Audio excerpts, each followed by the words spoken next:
Greetings, everyone. This is episode 54 of the Standing 8 podcast. I'm Aaron Soria from Los Angeles with the usual team of Michael Gomes, Tommy Royce Jr., and Courtney Tanner. We have a very big show tonight with a planned very big deal guest. He's competed from light welterweight up to middleweight with a total of 33 fights, 25 wins, 12 by knockout. He's known for a spectacular showing in season 1 of The Contender back in 2004. He's fought the likes of Arturo Gatti, Jose Luis Castillo, Miguel Cotto, Sean Porter, Canelo Alvarez, to name a few. As at the moment, he's not here with us. Hopefully he will be in a few minutes into the show. But until then, what's up, everyone? Michael, Tommy, Courtney. Let's talk about the Eddie Sanchez fight. Who fought on this past Thursday. Thursday. Yep. Right. So Tommy, let me go to you. Let's first, the result was it was a big knockdown, unfortunate for Eddie in the third round 3 of 4. With the and it ended up with him losing by decision, but there was more to it. Tommy, you wanna? I'll give you the honor of elaborating on that. So, Tommy, what was your take on that fight? Yeah, man. So my take on that fight was, one, Eddie gave an outstanding performance. He was extremely. I can't hear. Can you hear me? Yeah. Yeah, he was extremely game, man. And round 1 was a very close round. They were battling it out. It went down to the bell on round 1. Round 2, I felt that Eddie was taking over as far as controlling the fight, bringing the energy, bringing the momentum, moving forward. He was really bringing it to him. Round 3 was also a close round, but then it was that knockdown that you mentioned. He caught that body shot. It was a very like a liver shot, I believe. So he went down with that one. So it was 10-8 round there.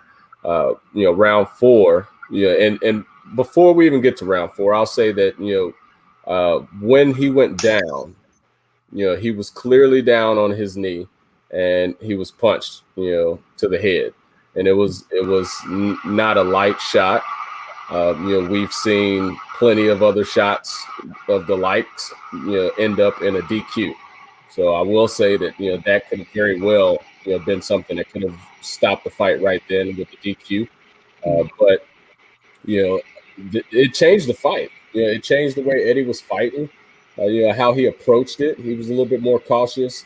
In round 4, they did end up taking a point away, which I kind of just called it like a makeup point, because they know that according to, I believe, Eddie's trainer, Jason Glaspie, he said that they were supposed to be using replay. And it looked like they may have reviewed it, but he was only given a warning for that headshot while Eddie was down. Seems like it was a makeup point taken away from spitting out his mouthpiece, which he did a number of times throughout the fight. And right after that, you could immediately see Eddie's energy changed, his momentum changed, and he again took that fight over. I felt that fight could have very well been a draw. He did lose a majority decision, which some of those scorecards were quite questionable to me. But it could have very well ended up in a draw, or if not, definitely a DQ for Eddie. But it didn't turn out that way. But one thing I can say is we're extremely proud of Eddie and what he accomplished and what he did. And everybody, Tim Bradley, everybody that was commentating, they had very high comments and mentions about Eddie's energy and how he brought it in that fight. So I think it was a great showing. Although it didn't end up in a W, I feel that was something that was big for Eddie Sanchez and big for all of us that were rooting him on. So very proud of his performance and absolutely look forward to seeing him again on TV. I agree. And just to reiterate what you said, outside of the knockdown for Eddie, I believe Eddie was controlling the majority of the fight. Yeah. round one, I could see it going to his opponent, Kenny Davis. What was the opponent's name? I don't want to disrespect them. Yeah, I believe it was Kenny Davis Jr. Kenny Davis Jr. It was a close fight, could have gone either way, but outside of that first round and take away the knockdown, I believe Eddie was taking control of the fight. He had ring generalship, boxing well. In my view, more accurate, even though the CompuBox numbers may disagree with me. Courtney, can you hear me? Courtney? Let me go to Michael then. Michael? Hold up. What was your assessment of Courtney's back on. Yep. Courtney? Hey, first off, I want to give a shout out to my hermano, my carnal, Eddie Sanchez, a.k.a. El Dorado, a.k.a. hashtag Leon de Futura. Hey, man, you know what? I'm basically, first off, I couldn't hear what Tommy was saying, so I don't want to jump in and like parrot everything that he just said or the main points that he did. So my thing is, I'm pretty sure that Eddie Sanchez is tired of hearing about the narrative of like it should have been this, or you know, what were the judges thinking or whatever. Like me, I'm gonna come here. My assessment of the fight is, and this is what I told him after the fight.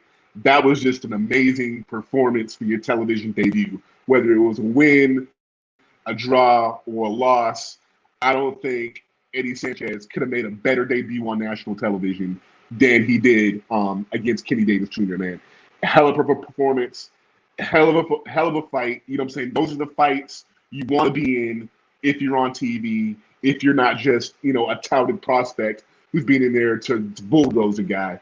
You know what I'm saying? You want to be in those fights that are just back and forth, that are action, where you just have the ability to show your heart, to show your machismo as a, you know what I'm saying, as a Mexican fighter. Eddie Sanchez was enabled to do all that, and he basically didn't win the fight. Definitely can say that he won the crowd. You know what I'm saying? With beyond a shadow of a doubt. And that's why I firmly believe he will be back on TV in some way, shape, or form on some platform. I mean, after a performance like that, it's very hard to see how any promotional entity could not bring him back on TV. You know what I'm saying? People, he'll be back. You already know Eddie Sanchez brings a built-in fan base. In that he's got a lot of people from the Central Valley, California, that he's carrying on his back. But you know, just from the crowd reaction that I was seeing and I was reading on social media, it was people who don't even know this guy from Adam who were saying like, "Yo, who is this kid?" Mm-hmm. And like that's, you know, I think if Eddie Sanchez were going to get on TV, we're going to be disadvantaged in a sense in the way that he was. Having to go out there with no crowd, you know, really no support, no crowd behind him. You know, took the fight on short notice, and you know that just speaks to Eddie Sanchez's character, where he was presented with all these roadblocks, and he was like, "All right, next, yep, I'll take that. Next, I'll take that. All right, what else? What else do I need to do to take this fight?" And that just showed in this performance. He came in hungry. He came in was not willing. He wasn't willing to will or get down on himself, or you know, say make ploys to the referee when he got presented with that little adversity. And I just, you know, as a person, you know, as a person who's been on this panel and who has pretty much covered him since he started this journey in professional boxing from day one, and a person who considers myself to be his friend, I couldn't be prouder of him. And you know, and from as a boxing fan standpoint, I couldn't be prouder to have seen a fight like that in these hard times the sport is facing. That we could see a fight like that on national TV from a kid who's basically coming out from Central California and doesn't have much and is just going out there and giving it his all and staying as hungry as he did. I think the world and the country needed to see that, and this was the perfect time for that. So for props to Eddie, props to his family, props to his team out there with Jason Gillespie, and I honestly think we're going to see more of them and a lot more of them on TV. He definitely represented hard for Central California.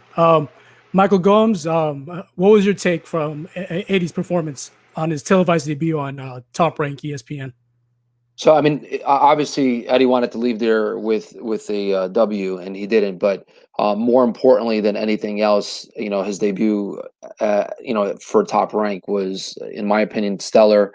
He showed a great account of who he is and what he can do in the ring, and that right there speaks volumes. So he'll definitely be called back, which is probably a success for Eddie, right? That's what I think he wanted, the ability to get another phone call and get another opportunity, and he's definitely in Top Rank's Rolodex right now, which is great, and that's he's building a rapport with them, and that's what he wants, and that's what you need in order for you to build your resume and your boxing career. So I think despite the loss, it was a overall victory for Eddie, because they know who he is now. It was a great fight. It was an all action fight, and he came in there and he showed that he's game. So congratulations to Eddie, because it was a great debut for him, in my opinion. Right. Well said, everyone. To all the viewers patching in late, we were planning to have Alfonso Gomez, but at the moment he's not in. We do these live shows, and sometimes unexpected things happen. So whatever the reason may be, we hope that Alfonso Gomez is well, and hopefully he could join us soon in this podcast. But until then, let's talk about another hot topic that's been developing: the prospect between Luke Campbell and Ryan Garcia. There's been negotiations between that fight. Finally a big challenge for Ryan Garcia. So I'll go to you, Michael. What are your initial thoughts of that matchup happening? That's a great fight. Again, I don't know why Luke Campbell doesn't get the praise that he deserves. His recent fight with Lomachenko, he gave Lomachenko everything he can handle. If you watch the fight against Linares, who Linares, in my opinion, is an underrated boxer, who hasn't gotten the credit that he's deserved throughout his career. Luke Campbell, again, and many people thought that Luke Campbell won that fight. It was a great fight between both those fighters, and those are two very, very, very good fighters to have in your resume. How many boxers go throughout their entire career, 20, 30, 40 fights, and they never even fought the likes of somebody like Linares, or the likes of someone like, Vasilio Lomachenko, who's, a special talent. It'll be a great test for Ryan Garcia. We'll now know what he's really made out of, because Luke Campbell, in addition to being a very good, solid technical fighter, he can trade. His height and his frame poses a lot of problems for a lot of boxers. It did with Lomachenko. We're going to be able to find out if his seasonality is also going to pose a problem for Ryan, and how Ryan can adjust. But Ryan Garcia, I don't know why people don't give this kid credit. This kid is, in my opinion, he's the real deal. He's got freakish power, right? He's got freakish power, and he's got a big ego. And that big ego is not a bad thing. It's a good thing for him, because he truly wants to go in there and show the world who he really is. And I think that Ryan Garcia is at the point of his career where he's tired of being in the shadows of Oscar De La Hoya, right? He's tired. He wants to make a big statement out there, and this is the fight. If you're going to make a statement, this is the fight. And if he puts, I don't know, it's a tough fight to say who's going to win. I do think Ryan Garcia is going to win that fight. I don't know in what type of fashion, but if he puts Luke Campbell out in tremendous fashion, he's putting the entire division on notice, in the entire division, right? And he's been, a lot of boxers kind of brush him off a little bit, because, he's that white kid who has 1 million+ followers on social media, and he probably could be a model. That's the type of kid that people don't even think that he's a boxer. If you don't follow boxing, and Ryan Garcia went up to you and says, "Yeah, I'm a professional boxer, and a damn well good one," they probably laugh, right? Because he'd be like, "Yeah, right, stop," right? Which kind of reminds me of Oscar De La Hoya back in the day too, when De La Hoya was young, right? Very prim, proper looking guy. Same thing with Ryan Garcia. Ryan Garcia's got star talent. In my opinion, he's already a star. He's got a tremendous amount of popularity on social media, more so than most boxers. And that has a lot to do with his looks, has a lot to do with his personality. And again, I do think he's got a big ego, but for the right reasons. But he's also very humble. And I think this is the kid that wants to, he works hard. I could tell, there hasn't been an article out there or anybody out there saying that he doesn't have great work ethic. And that's a big thing. Somebody who's out there not partying, and I think he recently had a child. He's got a family to feed. Somebody who's out there really working on his craft the way he is going to come into the ring 10 out of 10 times prepared. So, this is a kid that I think is going to have longevity in boxing. We'll be seeing him for the next 5 to 10 years without a problem. So it's a great fight for him. Definitely a great fight. I just hope that there isn't any distractions leading up to that fight. And I really hope that the fight can be made, because it hasn't been really confirmed from what I've read. But that's a great fight for Ryan Garcia and for his career. Great points, Michael. Courtney, your thoughts of this? Hopefully this match comes to fruition. What are your thoughts on the fight? I say it every broadcast where Ryan Garcia is brought up, and I'm gonna say it again, man. The kid is who he says he is, and just further evidence of that, in my view and in my mind, that confirmed it for me was a recent post on social media where he said, I'm not making any more Instagram videos. I'm not bullshitting around until Luke Campbell signs the contract. And in my mind, that put, I'm a big person on the mindset of a boxer and the mind state. And you know what I'm saying, where their actions and their words outside the ring are manifesting the work they're putting in inside the ring. I'm a firm believer in that. And for me, Ryan Garcia, when I saw that matched up. You know what I'm saying? That lets me know he's ready to get on Luke Campbell's ass. And conversely, that lets me know Luke Campbell is probably having second thoughts. You know what I'm saying? Because I don't think Luke Campbell is particularly the kind of fighter who would be scared of a Ryan Garcia. But I think where Luke Campbell is at right now, as a in his position, and as a contender within the sport, I'm thinking he wants somebody who is going to yield more reward monetarily for that risk.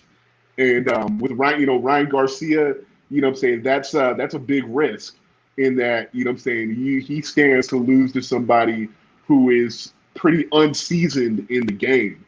And when you take a loss like that with the position you are, it says, okay, I fought Lomachenko, I fought Linares, and then I lost to a prospect or an up-and-comer in Ryan Garcia. That kind of that kind of throws you off the trajectory as far as the U.S. market. Over in Britain, I think the fans they're a bit more forgiving in those terms, and they look at the long view objectively. But as far as the U.S. television market, it's a move that can potentially limit his money and its earnings potential. So it's kind of like with Ryan Garcia, it's upside. With Luke Campbell, he's looking at it as possibly having a lot to lose as far as a future, being on TV within boxing, and as far as with the purses of what he might be wanting to ask for in the future. But how it breaks down to the ring, I got Ryan Garcia all the way, just because I don't think it's going to be easy for him by any means. I think Luke Campbell is a quality operator, but I'm gonna give it to Ryan Garcia simply for a fight that I saw early on in Luke Campbell's career. It was his first fight against a French fighter named Yvan Mendy, and that was Luke Campbell's first loss. And that put it on the wall for me against an opponent like Ryan Garcia stylistically, in that I see Luke Campbell kind of go to sleep in there at times. And I don't know if that was lack of experience, lack of preparation, but I saw it primarily in that fight, and I saw it in both the Linares, and I think that's why Linares was able to pull out the victory, and I saw it in the Lomachenko fight, is you can lull Luke Campbell. You can lull him into a sense of false comfortability, or you can lull him in a sense where you're backing him up and he gets to feeling sorry for himself. But I think I think Ryan Garcia definitely has the skills and the capability and the ring generalship to do that to Luke Campbell, and that's why I see him winning. Not necessarily by knockout, but if it happens, I think it happens later in the fight. But I think he can just go in there and dog Luke Campbell. And even though it might be competitive in the early rounds, I think it's going to be a fight where we ultimately see Ryan Garcia differentiate himself from Luke Campbell as the fight stretches longer. So that's how I see it. In Luke Campbell's defense, he avenged that loss. All right. I think Courtney was right about the inexperience. I think a lot of that had to do with inexperience with Luke Campbell, which I think 3 or 4 years later, I actually watched that rematch. 3 or 4 years later, maybe longer, he ended up winning the fight. So, Tomas, what is your take, bud? Hey, I think we got a clean sweep here, man. I also think that Ryan is the goods. I think that he's going to definitely bring it in this fight, and he's looking to, just like Courtney said, I saw that same social media post, man. And for anybody that knows Ryan Garcia, for him to mention and talk about and commit to, a break from social media with the type of following that he has, that's a responsibility in itself, let alone just what you do in your career as a boxer. And everybody that follows him, for him to say is this no more until this business goes down. He is about to put on a show. I could absolutely see a potential knockout happening, if not a dominant unanimous decision performance. It may be something to where it's very enjoyable. It'll be very exciting in a number of times throughout that fight, but it's going to be clear that Ryan Garcia came to play, and he means business. And so we may actually see something very spectacular in that fight while we're talking about somebody like the likes of Luke Campbell, who's fought the people that he's fought. So I'm absolutely hoping that fight does come to fruition and we see it. I think that'll be a great fight for all of us fans, pundits, and everybody that loves the sweet science. So bring that shit on, because it's gonna get real. It's gonna get real. Like Courtney said, they may be forgiven in the UK, but they're gonna have some forgiving to do. That's for damn sure. Now, I'm gonna start some shit inadvertently. Did anyone see a recent social media post? It was a clip from a sparring. Well, it was an amateur fight actually between Ryan Garcia and Virgil Ortiz. And if you did see it, you would see that Ryan Garcia timed them pretty well in that clip. Virgil Ortiz, you all know he's a come forward fighter, very offensive, a big heavy-handed fighter, left and right. But in that clip, I mean, hate to say it, but in that clip, Ryan Garcia made him look somewhat subpar. But knowing that, what do you make of that? Is that a sign of what? You know what, Courtney? What's your take on that? And I'll just ask straight up. Like, I'll give a hypothetical matchup between those two, whatever weight in between.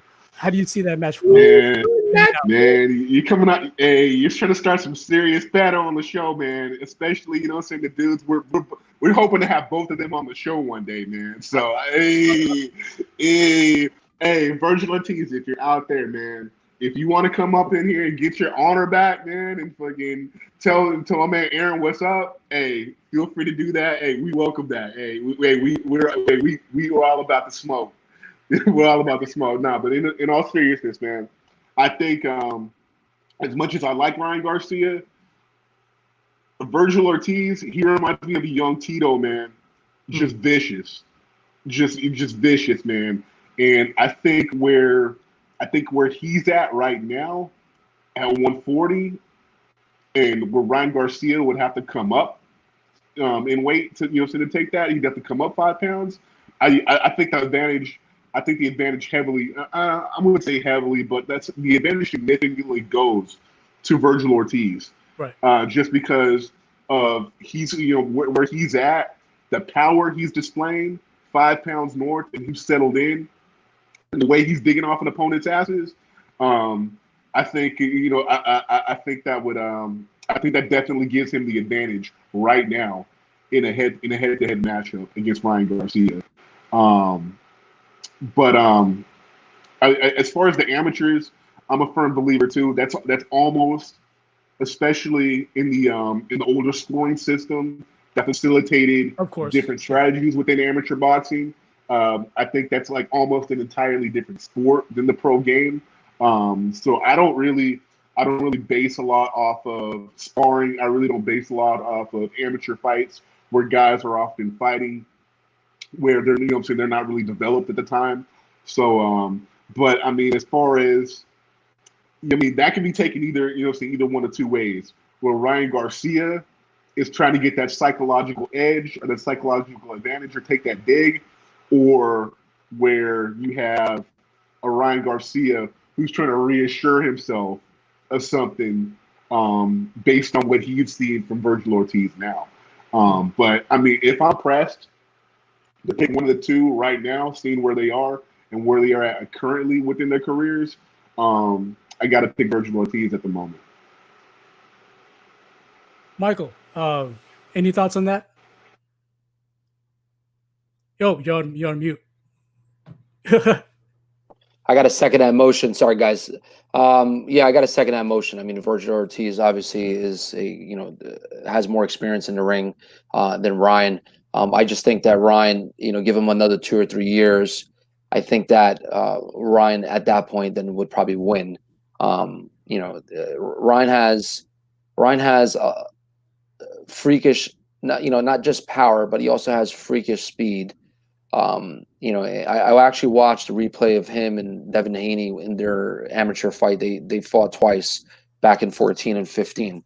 And Devin Haney obviously won the fight. But if you guys, obviously anybody out there that watches Devin Haney is a very special breed type of fighter, very fast. He's got lightning hands, very much like Gary Russell, almost reminds me of the same speed. And Ryan lost, but I think that Ryan since then has improved his game tremendously. It would be excellent to actually watch those two get in the ring again and settle their score. And I've noticed it. And if you guys notice, a lot of times, what happens in amateurs doesn't really produce the same result when it comes to inside the ring when you're a professional. So that'd be interesting, more so than me wanting to watch Ryan versus Virgil Ortiz. But right now, yeah, I give Virgil definitely the upper hand, just because the experience. But my only concern with Ryan is under Oscar De La Hoya, is there going to be a lot of growth for him there? I think that an organization or promotional organization like Top Rank for a guy like him probably would suit him better. But that's a topic for, I guess, another day. And there's a lot of bickering back and forth. How much of it is real between him and Oscar? How much of it is just for publicity? I don't know. But it'd be good to see Ryan under a different umbrella for some time, moving in the future. I think Courtney, I think you wanted to respond.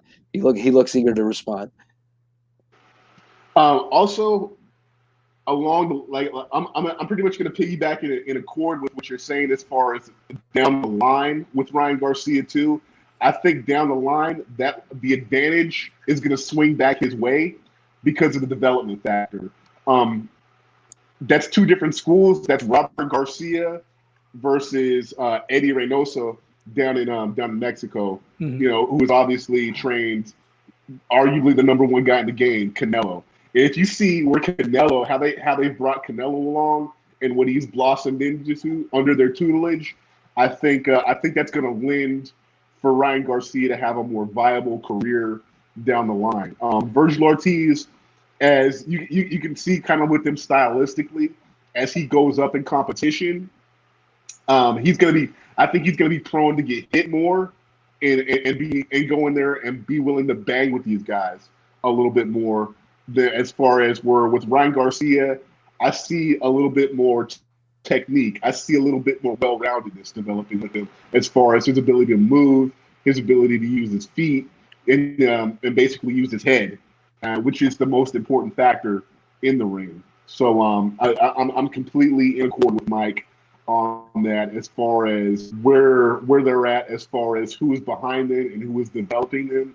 I think Ryan Garcia is going to develop into a bit more of the refined boxer than Virgil Ortiz is.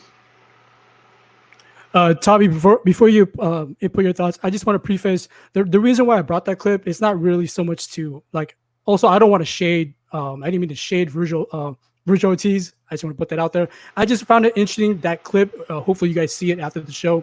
You can see their styles are really entertaining to watch when they mesh together, as you see in that clip, in that amateur fight clip. But that's all I wanted to bring up. But Tommy, go ahead. Your thoughts on that hypothetical. Hey, I was joking, Virgil. Aaron's a good dude. Don't kick my ass, Virgil. But we do want you to come on the show. Virgil. Yes, sir. And I ain't hit this in a minute, but man, Aaron, you starting that shit. I'm sorry. You starting that shit, dog. Grand Prairie in the house. Shout out to Virgil Ortiz. You know what I'm saying? Texas all the way on that. Yeah, man. I mean, it would be an exciting fight, and just like Mike and Courtney said, right now, I think Virgil, he's got everything that he needs to come out with a dub on that if that fight were to happen, but styles make fights, and the careers and the trajectory, can also make a fight later down the line. And what we can see out of Ryan right now, given that he would come up in that weight, and say it was a few years down the line to where he is now pretty experienced at that specific weight that they would meet at, whatever weight that would be at the time. I think that it could turn out to be something to where, Ryan and his ring generalship and his IQ would be able to use that speed matched with that sneaky power that he's got.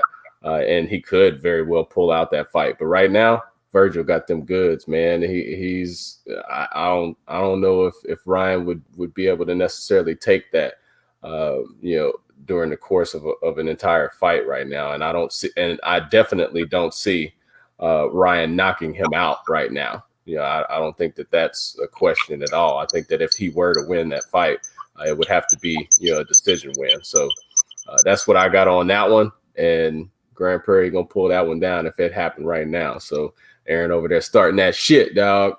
That's what I'm talking about, baby. You keep also in mind that Ryan Garcia, he hasn't fully developed into his, into a body, into a frame. Once he does that, he's going to be a very big problem for a lot of people. And like with Virgil Ortiz is a very muscular boxer. He's packed in his frame already. Like you're not going to see him get any bigger than he is. Like he's developed, right? And Ryan Garcia is like a toddler. He's still developing, not just physically, but he's also developing, obviously, mentally. But like Courtney said, his frame of mind, his mindset is already developed, right? He's got that frame of mind where he's not scared of anybody, walks into the ring, and he's there to fight. Don't let his looks fool you. He's rugged in every way possible you can imagine. So it'll be interesting. And I share the same sentiments as Courtney for the most part, just in terms of like development. He still has, I wouldn't say a long way to go, but he definitely has a lot longer path to develop to where he needs to be, in comparison to, let's say, like, a Shakur Stevenson, which, we had the same conversation about Shakur like 2 years ago or a year and a half ago. And like today, that conversation is slightly different because he's developed not only physically. If you look at Shakur, his body, it's a lot different than it was a year and a half ago. Same thing with Ryan. Ryan probably, when he turns 22, 23, because I think he's 21 now, but when he turns 22, 23, he's going to be an absolutely different type of fighter. Now, the only advantage, in my opinion, of him being under Oscar de la Hoya is that you see Ryan with Canelo a lot. And obviously when you're hanging around with people of that magnitude and of that quality in terms of skill, that can rub off. And I think that's going to be an improvement for him in his career. The same way Shakur Stevenson hanging out with Bud Crawford and Andre Ward only does great for him in terms of his development. Great points. Before we freestyle to the next topic, just an update to all our viewers. Hopefully everything's okay with Alfonso Gomez. Unfortunately, he's not here at the moment. But yeah, he's not here at this present time. Hope from all of us at the Standing 8 podcast, whatever's going on, hopefully we could reschedule another one if he indeed does not end up joining in tonight. But yeah, what do you guys? What's the next thing you want to talk about before we close the show? I think Alfonso got he might have gotten a little upset because I have a bone to pick with him from 2007. So for those who didn't know, I was actually at that fight and I was sitting ringside. Life was very good back then. Mortgages were a very hot commodity back in the day. So he's probably scared. He doesn't want to answer my question. But why'd you have to do Gotti like that? You know what? Let's talk about Arturo Gatti anyway. Let's review his illustrious career. Where do we start? Was it really illustrious? Eventful, I would say eventful. If that's not the right word. Look, and I'm a big Arturo Gatti fan. For those who don't know, I dated a girl who's best friends with with his widowed wife, and I was able to hang out with him once or twice. But was it really illustrious? I mean, I don't know if it was that illustrious. I mean, he was known for being a brawler. I mean, he's known for obviously round 9 Mickey Ward fight. But other than that, I mean, what is really who did he really beat in his career? Corny wants to. I have to redirect to Corny. So Corny, go ahead. Yeah, I definitely want the smoke on that. For me, it's a double-edged sword. It's illustrious in that if you look at his resume and the platforms that he got to be on and what he accomplished, kind of like in spite or despite his, his obviously everything that he was lacking as a fighter and the level that he was able to ascend to. Yeah, it was definitely illustrious in that sense. My thing, my thing definitely with Arturo Gatti that leaves a bad taste in my mouth is him getting into the Hall of Fame. And that's a really raw thing to say within the boxing community, to say that I or anyone doesn't believe that Arturo Gatti should be in the Hall of Fame. Obviously, when you look at his demise and ultimately how he met his end, God rest his soul. And when you look at everything that he left in the ring, that's a really emotional thing to say that he doesn't belong in the Hall of Fame. But I think his accomplishments, as far as what we look at typically for a fighter deserving to be in the Hall of Fame, I don't think they're there. He had he became a cultural icon almost within boxing off his trilogy with Mickey Ward. But other than that, it was pretty much him getting to a level where he was able to get fights with Oscar De La Hoya, where he was able to get fights with against Floyd Mayweather on those huge platforms, and then basically get his face bashed in. But as far as what he accomplished in order to get into the Hall of Fame, I don't think it's there. I think the voters for the Hall of Fame for Castaноsa and the boxing writers and the public that basically nominates and puts fighters in the Hall of Fame, I think they got it wrong, and I think they got it wrong on a purely emotional basis with Arturo Gatti. I think if he is going to be in the Hall of Fame, he should have been in under a special category or on the basis of basically, listen, this is what Arturo Gatti meant on an emotional aspect to boxing fans, and this is why we're honoring him as far as putting him in the Hall of Fame. There's musicians, entertainers, politicians, military minds, diplomats that get honorary degrees from universities. But that title that's put on it is honorary degree. It's like, yes, you've been honored by this institution, but there's always you didn't earn this degree academically. but your contributions to society have made it so we're going to bestow this degree upon you. And I think the Hall of Fame could have done it in that way. But I mean, as far as just putting him on the ballot and people voting him into the Hall of Fame, I think what they've done with that is they lowered the bar for fighters who come into the Hall of Fame after that, and that's why, as far as his legacy, as far as him being in the Hall of Fame, that's personally what puts a bitter taste in my mouth when when we look at Arturo Gotti's career and we look at that and deem it in terms of being Hall of Fame worthy. Good points, Courtney. Tommy, going back to Alfonso Gomez, let me pose this question for you. We all know that he, with his career, he went through a lot of injuries, especially with his fight against Cotto.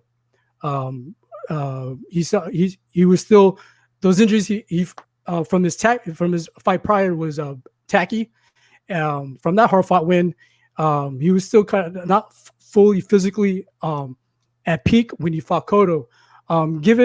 Given all of his hardships and the injury wise, you think he could have accomplished more if you took away the injuries for Alfonso Gomez?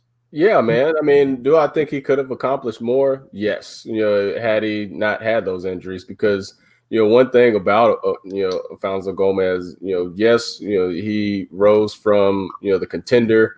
He had a lot of he had a lot of game opponents that he was able to face. He was a sneaky, skilled boxer. He really had some nice skill in how he approached each and every single one of those matches. That Cotto fight, I actually had just watched a little bit of that over the weekend, and yeah, man, just rewatching that, it was quite brutal as far as how it turned out. But could he have accomplished more? Yes. Do I think that it would have been like extremely higher than where he landed and where he ended up in his career? Maybe not. But he absolutely had the talent in the ring, the smarts, and the grind, that true grit, as a lot of people in boxing refer to it as, that true grit to get in there and bang and really make some wise decisions while he was banging as well. So could have accomplished more, but one thing that, and this is kind of going back again while we were talking about like Ryan Garcia and his trajectory and his body. When we talk about Alfonso Gomez, when you look at like Canelo, like who we talked about him being around a lot. When we looked at Canelo and his fight, versus Alfonso Gomez, you could see the difference between. You could still see the Canelo that we see now, the skill, the poise, the confidence, the strength in the ring, but you can see that Canelo was extremely raw back in those days. So that just goes to show what some years can do to a boxer and to somebody that's truly learning and adding things to their craft. So that's one thing that I just I was thinking about that while we were talking about Ryan Garcia, and just thinking about Alfonso as well. That was a fight to where yes, that was a tough fight for Gomez also, but just thinking about Canelo in that regard, you could see those things that correlate when we're talking Ryan Garcia. I want to talk a little bit about this Gotti thing. So Go ahead. Just like what we're freestyling. Hey, just like what Courtney was talking about, man. This reminds me of the talks right now where we're talking about, or not we're talking about, but a lot of people are talking about, Sylvester Stallone, and Rocky, and what that means to boxing and stuff like that. And people throwing it in there that he should be in contributor type stuff, like blood. It was blood and guts, and that's all it was. And most of the blood and guts were coming from Gotti, so do I think that was Hall of Fame worthy? No, but as Courtney mentioned, the emotional side, which is something that we see that reigns extremely true, in the boxing world is the actual fans. They love to just see people get their face beat in, and they put a high value on that. They give more value than you really should. You devalue, a lot of people that are super high technical defensive fighters, counter punchers, things like that. But you can stand there and get your face beat in, and we appreciate the shit out of you. We want to see you in several more fights just to see, some people getting their face punched in. I feel like, Gotti going in the Hall of Fame is like, us putting Muggsy Bogues in the Basketball Hall of Fame, because what he was able to accomplish, being having several shortcomings, I don't intended. Yeah, exactly. Pun absolutely intended, but I just think that honestly, it's ridiculous to me. I do think that it devalued it, because there's so many conversations ever since he got in, that's what it comes down to. Well, if Gotti got in, then this guy should be in, so you've devalued what the Boxing Hall of Fame is to me. So should he be in? No, no, but God rest that man's soul. And he did put on a numerous exciting fights, not just with Mickey Ward, but several others. So, nope, no Hall of Fame. I agree. You can't put, look, let's be honest. I think the main reason why he became, he was inducted to the Hall of Fame, and it's not just us. A lot of people, a lot of boxing pundits share the same consensus. His death is the primary reason why he was inducted, in the way he died. So I think, taking that away and not to obviously disrespect Gotti in any way or his family members. When you look at his resume, the people he should have beat, he didn't beat in order to get there, right? He couldn't beat Alfonso Gomez. Like if you're gonna talk about Hall of Fame resume, in my opinion, not because he was going to be on the show, but Alfonso Gomez, in my opinion, as far as resume, had less fights, but he had a better resume. He fought guys like, he retired Gotti. Let's be honest, he did. He hurt Gotti bad. He split him.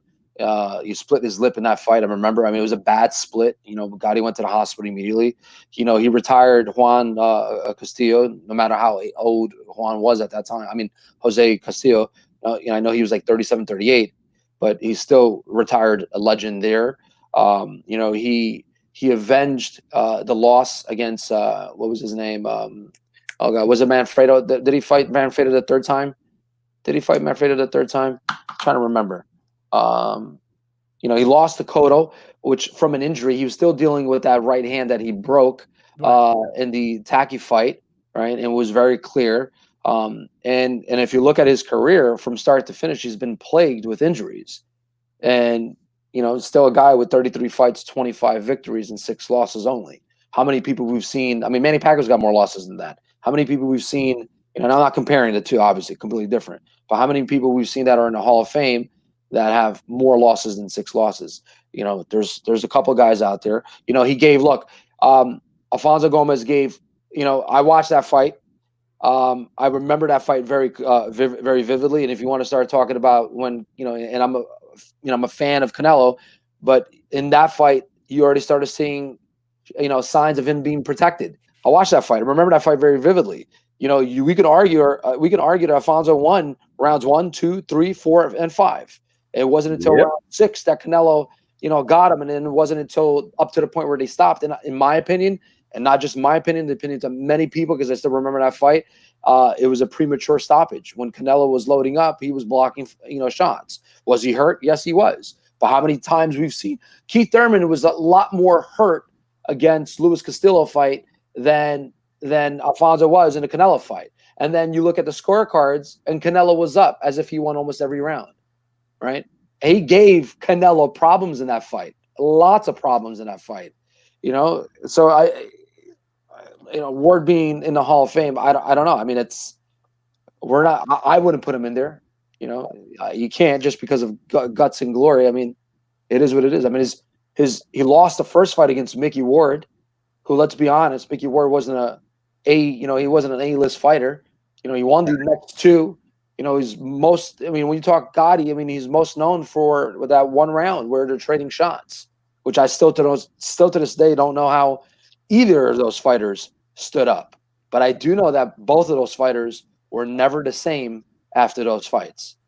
Psychologically, none of those guys were the same. Which and contributes to a lot that happened to Gotti after his career was over, after he retired. It wasn't easy for him.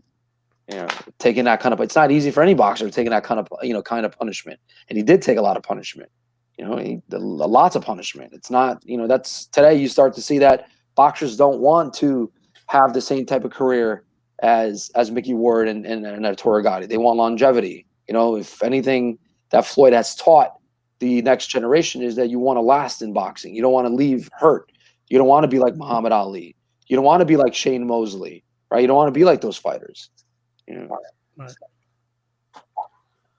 So I guess, unfortunately, Gomez, he couldn't make it. Any last words? Anyone? Courtney, any last words before we end it? Even boxing wise, any thoughts you want to put in before we end it? I just want to end it by just giving another shout out to Eddie Sanchez, hashtag El Dorado, hashtag Leyenda Futura. Hey, we love you, man. Keep your head up. And basically, you already know you got an open slot on this show anytime you want to come on here and chop it up with us. We want to be your mouthpiece platform, man. Speak to your people and speak to the people within the boxing community, man. We love you. Keep your head up, rest up, and we can't wait to see you out there again doing your thing, man. Hey, thank you for giving the people hope. Great words, Corny, and I share the same sentiments with Eddie Sanchez. This won't be the last time we'll see him on TV. And one more thing. I also want to extend my sincerest and deepest condolences to Tommy Rush and his family on the recent passing of his grandmother, man. Hey, I love you, man. Hey, appreciate it, fellas. Thank you. That's right. Rest in peace to your grandma. Absolutely. Tommy, any last words? Also, recent passing, unfortunately, yes. Travell Mazion. Yes. Hey, Tommy, you're connect. You being from Texas, you want to give your special word about him since you've been following this guy's whole career, more so than us. Your thoughts? Yeah, man. First, absolutely thank you guys for the condolences. Rest in peace to my grandma Lola. I'll be going to the funeral this next week. But yeah, absolutely, man. Rest in peace to Travell Mazion. I did get to see him fight. I believe that was his last fight actually as well, on the Virgil Ortiz undercard for the Zone when it was in Grand Prairie, Texas. He put on an absolute show. He dominated that fight and won that out. Dude had a lot of energy. He was always smiling, always putting smiles on people's face. He lived up to that Black Magic nickname. He was magic in the ring. He was magic outside the ring. And it's just tragic to see that his passing just this last week. His birthday is coming up on the 24th. So it's a damn shame, that we won't get to see this man and this boxer, continue to flourish and, put those smiles on people's faces, satisfy people with his performances in the ring and just be an all around great guy. So shout out to anyone that loves that dude, follows that guy. We will definitely miss him. Austin, Texas, straight out of Austin. So rest in peace, Travell. Deep-felt words, Tommy. Michael, any last words? Also on Travell, if you have any. No, it's obviously a tragedy to see such a young man or any human being, obviously for that matter, lose their life the way he lost his life. So rest in peace to him, and my condolences to his family. Nobody deserves to go through that. It sucks because when somebody dies, obviously the hurt and the pain continues with the people that live on. with it, and that's the biggest saddest. That's the saddest part when there's tragedy of that type, is that people have to carry that in their hearts for a very long time.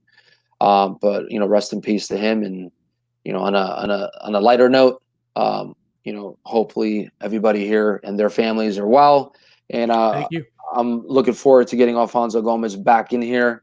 I still want to know why he had to do Gotti like that.